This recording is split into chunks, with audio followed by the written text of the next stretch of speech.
जी बिल्कुल, जुआ ऐप्स की प्रमोशन का ये मामला है और 22 दिन का जिस्मानी रिमांड हासिल करने के बाद आज जुडिशल मजिस्ट्रेट ने मज़ीद 8 दिन का जिस्मानी रिमांड देने से इनकार किया है। और मैं बात कर रहा हूँ मरूफ यूट्यूबर हैं सादुर रहमान उर्फ डकी भाई। आज अदालत ने डकी भाई का रिमांड नहीं दिया और तफ्तीशी ऑफिसर की ये दरख्वास्त मुस्तरद की है और मुलजिम को जुडिशल रिमांड पर जेल भिजवाया गया है। तो इस हवाले से मुलजिम डकी भाई के वकील उस्मान साहब हमारे साथ मौजूद हैं, उनकी पूरी लीगल टीम मौजूद है। इन 22 दिनों में मुलजिम से क्या क्या बरामद हुआ, पुलिस जो तफ्तीशी ऑफिसर हैं उन्होंने क्या तफ्तीश की है, उस्मान साहब से जानते हैं। अस्सलाम वालेकुम उस्मान साहब, 22 दिन का रिमांड हुआ, इतना बड़ा मुकदमा है क्या? ज़रा पूरी आवाम को, कौम को बताइएगा, कहानी है क्या ये? जी मैं अर्ज़ करता हूँ। देखिए जी, सबसे पहले हम आएंगे आपके सामीन को थोड़ा सा गाइड करने के लिए, असिस्ट करने के लिए कि ये FIR हुई है अंडर पीका एक्ट। पीका एक्ट के 4 सेक्शंस उन्होंने इसमें एट्रीब्यूट किए हैं। ये NCCIA, ठीक है, national cyber crime investigation agency ने उन्होंने FIR दी है और पीका के 4 ऑफेंसेस लगाए हैं, सेक्शन 13, सेक्शन 14, सेक्शन 25 एंड 26 और इसके साथ PPC के यानी ताज़ीरात पाकिस्तान पीनल कोड के 2 ऑफेंसेस लगाए हैं। मैं थोड़ा सा आपको क्लैरिटी दे देता हूँ जो 4 ऑफेंसेस पीका के हैं, क्योंकि NCCI स्पेसिफिकली डील कर रही है, हम स्पेसिफिकली पीका पे बात करते हैं इस नुक्ता नज़र पे। पीका का पहला ऑफेंस है सेक्शन 13। सेक्शन 13 है ऑनलाइन फोर्जरी, सेक्शन 14 है ऑनलाइन चीटिंग और 25 और 26 है स्पैमिंग एंड स्पूफिंग। अब इसमें बड़ा कैटेगोरिकली मैं ये आपके सामने गुजारिश करता हूँ कि जो प्रोसिक्यूशन की अपनी स्टोरी है FIR के अंदर, FIR की जो स्टोरी रिलेटेड, क्या स्टोरी है वो जी FIR की स्टोरी ये है कि उन्होंने एक एलिगेशन FIR में ये लगाया कि कुछ यूट्यूबर्स हैं वो कुछ गैम्बलिंग ऐप को प्रमोट कर रहे हैं, जुआ ऐप्स को, गैम्बलिंग ऐप्स को, और उसमें उन्होंने कुछ एक स्पेसिफिक लिस्ट दी है गैम्बलिंग ऐप्स की। उसके बाद उन्होंने 46 लिंक्स जो है ना मेंशन किए हैं FIR में कि ये फलां लिंक हैं जिसमें साद या किसी दीगर ने इन ऐप्स को प्रमोट किया, साद को नामजद किया या साद को उन्होंने स्पेसिफिकली नामजद। साद के ऊपर एलिगेशन ये है कि इसने जुआ ऐप को प्रमोट किया है और पैसे लिए उसके। Let me complete. दूसरा एलिगेशन उसके साथ उन्होंने ये लगाया कि बाई नामो टाइप ऐप है इसकी गैम्बलिंग की, उसमें 7 कंट्री हेड है, ये उनका क्लेम था FIR में। अब FIR को सामने रखें और जो ऑफेंसेस सामने रखें, अब FIR की अपनी स्टोरी में जो सेक्शन 13 है ऑनलाइन फोर्जरी, वो उनका इल्ज़ाम ही नहीं है, ये उनका एलिगेशन ही नहीं है। कोई ऑनलाइन फोर्जरी का ना तो एट्रीब्यूशन है ना एलिगेशन है। अब सेक्शन 14 पे है ऑनलाइन चीटिंग। अब साद के ऊपर इल्ज़ाम है कि उसने प्रमोट किया है। Nowhere in the whole story of the prosecution, neither in FIR nor in the investigation, ये किसी भी जगह साद के ऊपर सो इल्ज़ाम ही नहीं है कि उसने किसी इंडिविजुअल को इन द कंट्री और out of the country specifically उसको चीट किया है, उसके साथ एम्बेजलमेंट की है, क्रिमिनल मिस अप्रोप्रिएशन की है, कोई भी फ्रॉड किया है, ये उसके ऊपर इल्ज़ाम ही नहीं है। नंबर 1 चीटिंग तो स्पेसिफिकली। मैं ज़रा मेन मुद्दे पर आऊँ कि आपने बहुत ज़्यादा डिफेंड किया कोर्ट में कि national crime agency cyber crime जो वो रिमांड ना लें, बनता नहीं है, फिर भी 22 दिन का रिमांड हुआ डकी भाई का। तो उन 22 दिनों में क्या क्या बरामदगी हुई है, क्या तफ्तीश हुई है? देखें, यही हम लोग हर जब रिमांड की डेट होती थी तो ऑनरेबल कोर्ट को असिस्ट करते थे, बड़ा एम्फसाइज करके कैटेगोरिकल एम्फसाइज करते थे कि बेसिकली इल्ज़ाम है उसके ऊपर प्रमोशंस का, और प्रमोशंस उसने की हैं अपने व्लॉग्स के ज़रिए या सोशल मीडिया अकाउंट्स के ज़रिए। अब ये दोनों चीज़ें वो अशफाक साहब हैं उसके या सेलफोन पे या लैपटॉप पे, there is no other device which had been use for this purpose promotions. अब मोबाइल और लैपटॉप ये तो वेरी फर्स्ट डे सीज कर लिए गए थे, बरामद कर yes, at the time of arrest mobile और वेरी फर्स्ट रिमांड पे लैपटॉप। इसके बाद हम यही कोर्ट कोशिश करते रहे हैं कि जब रिमांड का जो मेन पर्पज़ है अंडर लॉ वो ये है कि वेपन ऑफ ऑफेंस को, क्राइम जो अपनी आपकी जो डिवाइस है उसको रिकवर करना, वो तो रिकवर हो गई थी। उसके बाद इन्होंने एनसीसीआई वाले रिपीटेडली फिर ये मनी ट्रेल्स और उसके सोर्स ऑफ इनकम और इस तरह की चीज़ें वो एप्लीकेशंस लेके आते रहे। जो लैपटॉप उन्होंने लिया जिसके कब्जे से डक्की भाई के, तो उस लैपटॉप से क्या उन्होंने कहा, क्या निकाला, क्या देखें बरामद हुआ? वो तो देखें वो लीगली बाउंड हैं कि जब भी कोई ऐसी डिवाइस एनसीसीआई ये रिकवर करती है उसका फ़ौरन वो उसका सबसे पहले एनालिसिस करते हैं, एनालिसिस के बाद फोरेंसिक करते हैं। ये प्रोसीजर है उनका।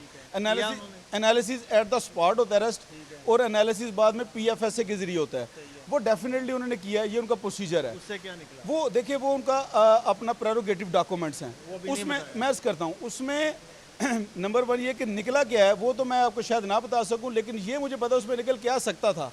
उसमें मैक्सिमम यही है कि जो जिस टाइम पे जो सी डेट्स को जो से वीलॉग पे उसने प्रमोशंस की वो उन्होंने कोरैबोरेट किया कि जी लैपटॉप में वो वीलॉग मौजूद है। That's it.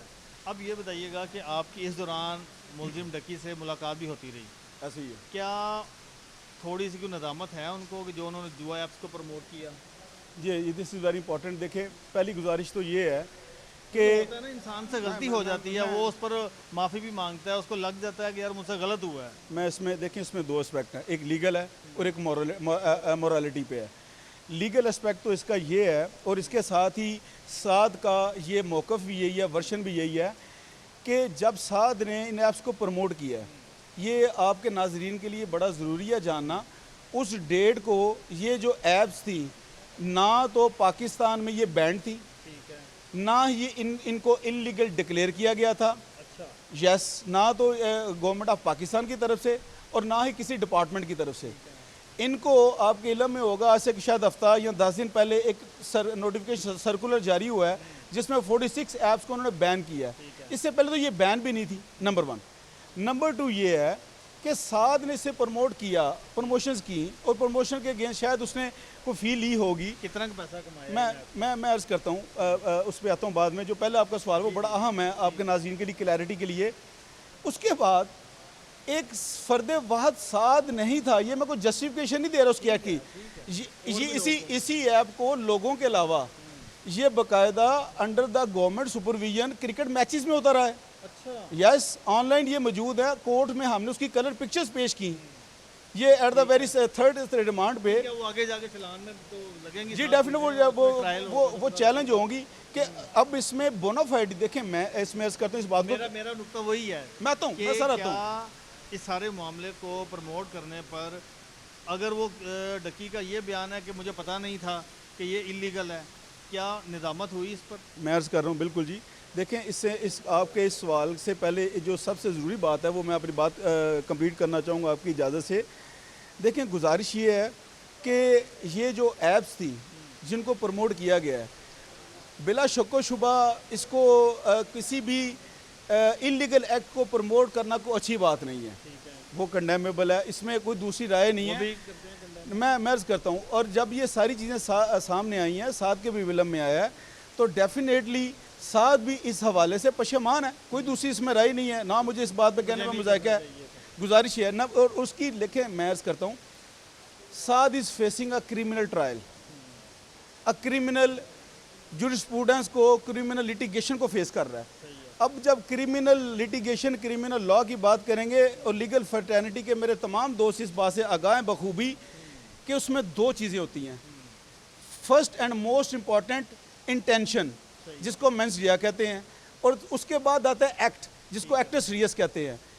अब अगर किसी शख्स की नीयत नहीं है को गलत काम करने की, इलीगल काम करने की, तो जो सेकंड पार्ट होगा तो उसकी वो इम्प्लीकेशंस नहीं होगी। अब उसमें सिर्फ let me only one sentence, Saad की कतन ये इंटेंशन नहीं थी कि मैं खुदा ना खास्ता किसी गैम्बलिंग को, किसी चीज़ को प्रमोट करूं। और सबसे एक और अहम बात सर, आपके और आपके नाज़रीन के लिए ये बड़ी ज़रूरी है, अगर आप मुझे इजाज़त देंगे करने के लिए। देखें ये पिछले 22 दिन में साद ने सिर्फ कोर्ट ऑफ लॉ का और एनसीसीआई का प्रोसीजर और ट्रायल नहीं भुगता, एक मीडिया ट्रायल उसने भुगता है। मीडिया में बहुत सारे ऑफिशियल्स और बाकी चीज़ें भी आके आती रही हैं। शायद ये जी गैम्बलिंग जो ऐप्स हैं उनका ये कंट्री हेड है, वहाँ से शेयर लेता है, वहाँ से इसको फंडिंग है। यहीं पर ये चीज़ें ऐड कर देता हूँ। मैं यही कहना चाह रहा हूँ कि इन सारी ऐप से साद ने कितना का पैसा कमाया होगा? मैं अर्ज़ करता हूँ जी, 10-15 लाख। मैं अर्ज़ करता हूँ जी, बिल्कुल मैं अर्ज़ करता हूँ। इसमें गुजारिश ये है, देखें नंबर 1 ये है कि ये जो एक एलूजन और एक मिस इन्फॉर्मेशन और प्रिजम्पशन फैलाई गई है कि शायद साद उन ऐप्स के साथ कोई उनसे प्रॉफिट शेयरिंग लेता है, उनसे कोई अटैच्ड है, कंट्री हेड है, या इसकी कोई इसको स्पेसिफिक उसका पार्टनर है या इसको कट आता है, ये बिल्कुल गलत बात है सिरे से। और इसको मैं अपनी बात को जस्टिफाई से करूँगा कि 22 दिन की इन्वेस्टिगेशन में कोई ऐसी चीज़ सामने नहीं आई कि साद ने किसी भी ऐप के साथ पार्टनरशिप की हो, शेयर लिया हो, किसी की मैनेजमेंट का हिस्सा हो, कंट्री हेड हो, सादा बात कर लेते हैं किसी ना भी कि इन इंतजामी तमाम मामलात में नहीं है। आपके मुताबिक साद और डकी इन जुआ ऐप्स के इंतजामी मामलात में नहीं था, राइट? नहीं, नॉट ओनली एडमिनिस्ट्रेशन और मैनेजमेंट, उसका कोई शेयर नहीं था, कोई इनके साथ रिलेशन नहीं था। फिर कि पैसा कैसे आता रहा? मैं अर्ज़ करता हूँ जी, गुजारिश ये है। दूसरी बात रही ये जो आपने पैसे की बार बार सवाल पूछ रहे हैं, आपके सवाल को मैं इजाफा करूँगा खुद ही। क्योंकि मैं देख रहा हूँ काफ़ी दिनों से जी, बताया exactly. जा रहा है जी करोड़ों रुपया उसने Yes, कमा yes, लिया, उसके yes, अकाउंट yes, में आ yes, गए yes, yes. और फॉरेन अकाउंट है। तो ये मैं पूछना चाह रहा हूँ, ये क्या कहानी है? ये देखें, ये बिल्कुल ये मीडिया पे सुनने में हम ही ये देख रहे हैं, सुन रहे हैं कि शायद करोड़ों रुपया ये होगा, एटसेट्रा एटसेट्रा। देखें, साद पिछले तकरीबन 10 साल से यूट्यूब पे अपना काम कर रहा है, मिलियंस में उसके फॉलोअर्स हैं, यूट्यूब उसकी शनाख्त है, उसका प्रोफेशन है, उसकी उसमें एक सर्टन इनकम है, और वो सर्टन इनकम तमाम उसकी डिक्लेयर्ड है FBR में, ईच एंड एवरीथिंग, उसके एसेट्स मूवेबल ना इमूवेबल तमाम प्रॉपर्टी उसकी डिक्लेयर्ड है। अब ये जो मिथ है कि शायद ये सारी उसकी जो लाइफस्टाइल है ये ऐप्स के साथ कनेक्टेड है, ये बिल्कुल गलत बात ऐसे है कि अगर आप देखेंगे उस साथ की वो वीडियो चेक कर लें, वो तो चंद माह पहले पुरानी है, और साथ तो 10 साल से कम कर रहा है। इसलिए मैं क्लैरिटी के लिए बात कर रहा हूँ कि आखिर आपकी मुलाकात हुई होगी साथ से, आपने पूछा होगा कि यार तुमने कितने इन ऐप से पैसे कमा लिए जो तुम्हारा इतना रिमांड होता जा रहा है और क्या हुआ क्या, तो फिर उसने क्या कहा? अच्छा, 2 बातें आपने पूछी हैं, एक के साथ का इसमें क्या वर्शन है और दूसरा रिमांड की बात। पहली मैं साथ के हवाले से पूछ लेता हूँ। आपने जो बात की है कि शायद पैसे कितने कमा लिए, क्या किया, NCCI ने ड्यूरिंग इन्वेस्टिगेशन जितनी भी उसकी कोई अमाउंट सीज़ की है, कॉन्फिस्केट की है, वो तमाम वो जो अमाउंट है at the time of trial, अब जब ये मैटर कोर्ट में जाएगा उनको ये प्रूव करना पड़ेगा कि ये जो ये सर्टन जो अमाउंट है ये गेन है फ्राम दोज एप्स, ठीक है, और वहाँ पे इंशाल्लाह ये चीज़ें डिस्टिंग्विश हो जाएंगी, अलग-अलग हो जाएंगी। नंबर 1 नंबर रिमांड वाली बात, यही हम लोग कोर्ट को बार बार असिस्ट करने की कोशिश करते रहे और इम्फेसाइज करते रहे कि अगर उसकी कोई भी अपने मनी ट्रेल लेनी है, मनी ट्रेल के लिए किसी भी मुलज़म का फिजिकली आपके पास होना ज़रूरी नहीं है, वो तो एक डिपार्टमेंट टू डिपार्टमेंट ट्रांजैक्शन होती है, वहीं से सारा डाटा कलेक्ट किया जाता है। अब ये बात बताइएगा, आखिरी बात है, इस दौरान आप साथ से मिलते भी रहे हैं, साथ की वालदा मिसेज, वो क्या कहती रही हैं, साथ से कोई मुलाकात हुई है, उनका क्या व्यू है? देखें, इसमें तो कोई दूसरी राय नहीं है कि वो शदीद एक करब से और पैनिक से गुजरी है सारी फैमिली, कोई इसमें दूसरी राय नहीं है। उसके जो साथ के वालिद साहब हैं वो भी एक PhD प्रोफेसर हैं यूनिवर्सिटी में, और सारी फैमिली एक इंतहाई शुरफा लोग हैं, और मोस्ट इम्पॉर्टेंटली उनकी माशाल्लाह फैमिली बॉन्डिंग बड़ी ज़बरदस्त है आपस में, और उन्होंने पूरा परसू किया इस केस को बड़ी इंटेंसिटी के साथ। और डेफिनेटली एक घर का फ़र्द और अहम फ़र्द वो इस तरह के मामला भुगत रहा होगा, तो जैसे हर फैमिली उस एगने से गुजरती है, ट्रॉमा से गुजरती है, वैसे वो भी बेचारे लोग गुजरे हैं। कब तक ज़मानत मिलने का इम्कान है? हाँ, ये देखें, मैंने जैसे शुरू में आपके साथ वो सेक्शंस की बात कर रहा था ना, अब जो पीका ने ऑफेंसेस लगाए हैं ना जी 13, 14, 25 एंड 26, उनकी डेफिनेशंस आप जाके देख लें, मैं आपको असिस्ट भी कर सकता हूँ डिटेल, आपके पास भी टाइम कम होगा, आपके नाजरीन के पास भी शायद। ये केस बेसिकली लीगली स्टैंड नहीं करता, एक ही ऑफेंस शायद उसको सैट्रैक्ट करता है, वो जो PPC का 294B लगाया है उसकी सिर्फ 6 मंथ्स पनिशमेंट है, इम्प्रिजनमेंट है जी। वो है कि अगर किसी को आप प्रमोट करते हैं किसी भी चीज़ को, उसका प्राइज़ लेते हैं, वो 294B है। जो पीका के ऑफेंसेस हैं सर, आपको लगता है कि रिलीफ मिल जाएगा? आई एम वेरी होपफुल, लेकिन उसमें सिर्फ एक ही चीज़ है कि जिस तरह रिमांड वाली चीज़ें, प्रोसीडिंग्स, तमाम काविशों और कानूनी जो हमने जंग लड़ी और वहाँ पे वो चीज़ों को जस्टिफाई किया, आपके कोर्ट रिपोर्टर्स मौजूद थे, तो शायद वो जिस तरह कानून से हट के कुछ चीज़ें चलती रही और रिमांड डिले होता रहा, तो उसमें कोई ऐसी चीज़ ना हुई तो इंशाल्लाह बड़ी जल्दी साथ इंशाल्लाह बाहर होगा इंशाल्लाह। Thank you very अपने बहुत शुक्रिया, थैंक यू।